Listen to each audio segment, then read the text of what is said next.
বাংলাদেশের রাজনীতিতে ব্যাপক আলোচিত এবং সেই সাথে সমালোচিত একটি দলের নাম বাংলাদেশ জামায়াত ইসলামী। এই দলটিকে নিয়ে বাংলাদেশের রাজনীতিতে নানা বিতর্ক থাকলেও বাংলাদেশে তাদের সমর্থক গোষ্ঠী একেবারে কম নয়। ৭১-এ জামাতের ভূমিকা নিয়ে ৫৩ বছর পরেও এখনো নানা প্রশ্নের মুখোমুখি হতে হচ্ছে দলটিকে, যা নিয়ে বারবার সংবাদ মাধ্যম থেকে শুরু করে বিভিন্ন মহলে তাদের অবস্থান সম্পর্কে পরিষ্কার করার চেষ্টা করে আসছে দলের নেতাকর্মীরা।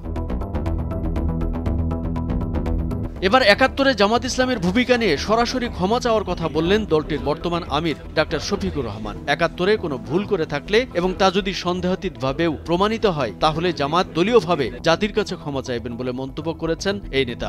মঙ্গলবার পূর্ব লন্ডনের একটি রেস্টুরেন্টে যুক্তরাজ্যে বাংলা মিডিয়ার সাংবাদিকদের সঙ্গে আলাপকালে তিনি এই মন্তব্য করেন। ডাক্তার শফিকুর রহমান বলেন, ব্রিটেনের কোর্ট চৌধুরী মাইনুদ্দিনের বিষয়ে বিচারের রায়ে আমাদের দেশ ওয়ার ক্রাইম ট্রাইব্যুনালের নামে যে বিচার হয়েছে তার অবজারভেশনে এখানকার বিচারপতিরা সেই রায়কে জেনোসাইড অব জাস্টিস বলছে। ১৫ বছর আমাদেরকে আমাদের অফিসে বসতে দেয়নি, আমাদেরকে কথা বলতে দেয়নি, আমাদেরকে কোনো দলীয় কার্যক্রম করতে দেয়নি, আমরা সাংবাদিকদের মাধ্যমে জাতির কাছে যেতে পারিনি। তিনি বলেন, জাতিগতভাবে অনৈক্য এবং দুর্নীতির কারণে আমরা জাতি হিসেবে আগাতে পারিনি। দুর্নীতি আমাদের জন্য একটি জাতীয় লজ্জার বিষয়। যুক্তরাজ্য নিজেদের দুর্নীতি থেকে অনেকটা মুক্ত রাখতে পারার কারণে সারা বিশ্বে নিজেদের একটা মর্যাদাপূর্ণ স্থানে নিয়ে যেতে পেরেছে, কিন্তু আমরা তা পারিনি। যারা সমাজ পরিচালনা করবেন তারা পরিচ্ছন্ন না হলে সমাজ পরিচ্ছন্ন হবে না বলেও মন্তব্য এই নেতার।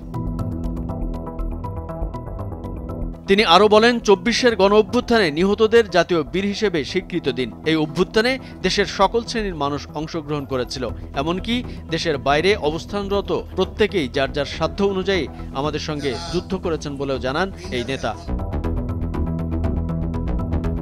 বিগত সরকারের লাগামহীন দুর্নীতির কথা উল্লেখ করে ডাক্তার শফিকুর রহমান বলেন, যে পরিমাণ উন্নয়ন করা সম্ভব হতো সেটা আসলে হয়নি। বাংলাদেশে একটি উন্নয়ন প্রকল্পের যে ব্যয় দেখানো হয়েছে, আমাদের অঞ্চলে অন্যান্য দেশে সে ধরনের উন্নয়ন প্রকল্প তার ৩ ভাগের ১ ভাগ ব্যয়ই সম্পন্ন হয়েছে। আমাদের দেশে সময় মতো কোনো প্রকল্পের কাজ শেষ করা হয়নি, একের পর এক সময় বাড়ানো হয়েছে আর সেই সঙ্গে বাড়িয়ে দেখানো হয়েছে প্রকল্পের ব্যয়। এভাবেই দেশটাকে লুটেপুটে নিঃস্ব করা হয়েছে। অনুষ্ঠানে আরও উপস্থিত ছিলেন জামায়াত ইসলামী ইউরোপের মুখপাত্র ব্যারিস্টার আবু বকর মোল্লা। আবু সালেহ ইয়াহিয়ার পরিচালনায় অনুষ্ঠানে কোরআন থেকে তেলাওয়াত করেন ইমাম উদ্দিন এবং দেশাত্মবোধক গান পরিবেশন করেন শিল্পী কামাল হোসাইন। যুক্তরাজ্যের বিভিন্ন বাংলা মিডিয়ায় অর্ধশতকেরও বেশি সাংবাদিক এতে অংশ নেন। কামরুজ্জামান আরিফ, ভোরের কাগজ।